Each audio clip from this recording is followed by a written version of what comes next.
Why are you perfectly happy to call what Russia is doing in Ukraine a genocide, but not what Israel's doing in Gaza when there are fewer civilians, far fewer kids killed in Ukraine than in Gaza, arguably way less genocidal rhetoric from the Russian government than we hear from the Israeli government? Why are you so uncensored on Russia but not on Israel? What are you afraid of? In this video, we're taking a look at Mehdi Hasan's interview with Piers Morgan on his own show, Zeteo.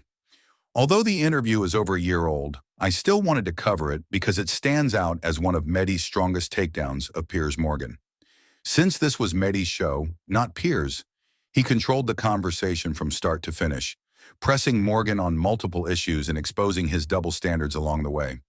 What followed felt less like a traditional interview and more like a full-on debate. In the first question, Mehdi challenges Piers Morgan on his double standard of calling what Russia is doing in Ukraine a genocide while refusing to use the same term for what Israel's doing in Gaza.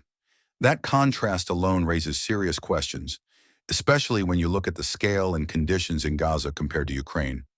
Watch how Mehdi Hasan presses him on this and exposes the inconsistency in his position. Why are you perfectly happy to call what Russia is doing in Ukraine a genocide, but not what Israel's doing in Gaza when there are fewer civilians, far fewer kids killed in Ukraine than in Gaza, arguably way less genocidal rhetoric from the Russian government than we hear from the Israeli government?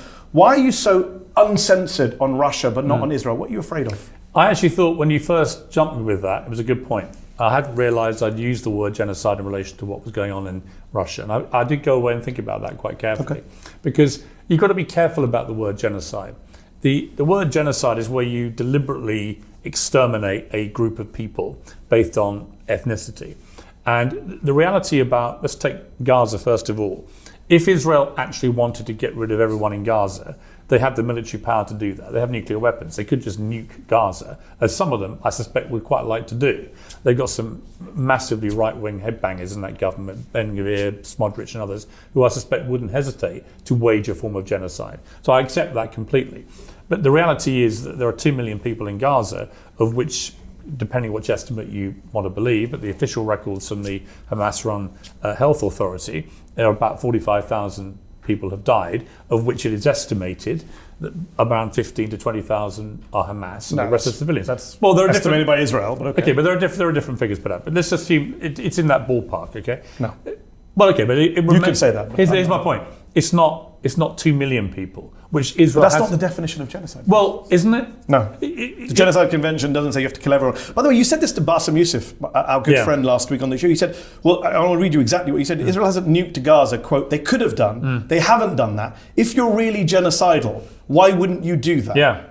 But Russia has the ability to nuke Ukraine too. Russia has the biggest stockpile of nuclear warheads in the world. So why hasn't Russia? So Russia's not doing a genocide? No, I don't think they are, and I shouldn't have said that. Wow. Yeah. So in order to defend Israel, you're withdrawing your allegation against Russia? Yeah, because you made me think about it. I didn't remember that I'd used that word in relation to... But it's not just Russia.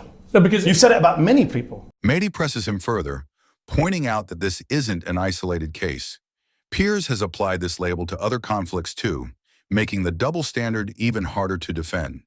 Well, okay, so... You said Bashar al-Assad in 2012, 1 year into the civil war in Syria, when the death toll was much lower than Gaza. You said it was a genocide.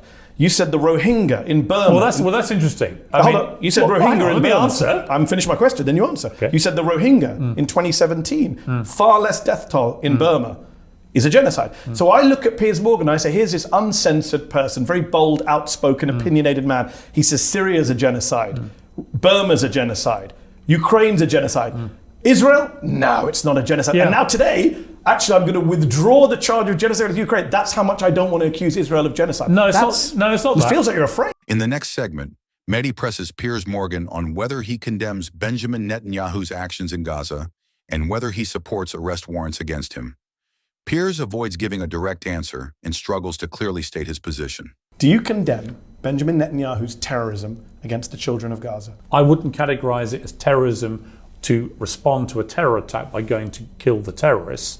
However, has it got completely unacceptable, the level of civilian death that has been going on in Gaza, particularly children? I say yes, and this has to stop. What is the acceptable level of death? Well, I don't know. That's why I've always said from the start, what is proportionate? What do people expect people to do? I mean, for example, when America, after 9/11, went into Iraq, as you know, I waged a campaign Against at the Daily Mirror newspaper against it. I thought it was an illegal. But you haven't waged a campaign against this? Well, because because the point about Iraq was they didn't perpetrate 9/11. Nothing to do with it. So it's about the goal, not the conduct of the war. I'm asking you about the conduct. Yeah, right? I don't want to have an argument about the goals. I understand. I'm saying if you kill, for example, you saw the video, because I know you were on social media as much as I am, a video that Washington Post verified of a little kid, 13 years old, is attacked by a drone, minding his own business. He's not Hamas. There's no Hamas hiding behind him. He's attacked. As he's bleeding out and people come to help him, they attack again. That's a double tap. It's what Al-Qaeda and ISIS do, double tap strike. How is that not an act of terror? Well, because 2 kids are killed deliberately. I've seen a lot of videos. Some of them are. But that one specifically, is that an act of terror in your view? It is in your eyes. No, I'm asking your view. Well, no, I haven't seen the one you're talking about. What I would say about it is that I want to see all of these things properly investigated and to establish whether there have been war crimes committed. And if there have been, absolutely hold the people who perpetrated it to account. So you think Yahya Sinwar is a terrorist, right? This is the moment Mehdi Hasan exposes Piers Morgan's double standard.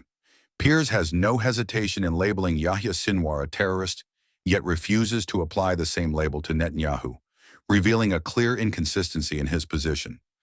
Yeah. And there was an arrest warrant request for Yahya Sinwar from the International Criminal Court Chief Prosecutor Karim Khan, British lawyer. He's also put out an arrest warrant for Benjamin Netanyahu. He's accused Netanyahu, well, he's asked for one, the court is being lobbied not to do it. He's put out he's asked for an arrest warrant, and the indictments he's put out include, this is what he's accused Netanyahu of: starvation, murder, willful killing, extermination. How is Netanyahu not a terrorist, Piers? Well, it may end up being that he is convicted of war crimes that suggest he's a terrorist. But Sinwar wasn't convicted of. Well, Sinwar. I'm just being consistent. The ICC chief prosecutor put out warrant requests for both. Here's the difference. Hamas made no secret of what they did on October the 7th. Sinwar directed and ordered that attack. No one Nor is Israel. No, yeah, but what the difference is that Hamas said, here are the GoPro cameras.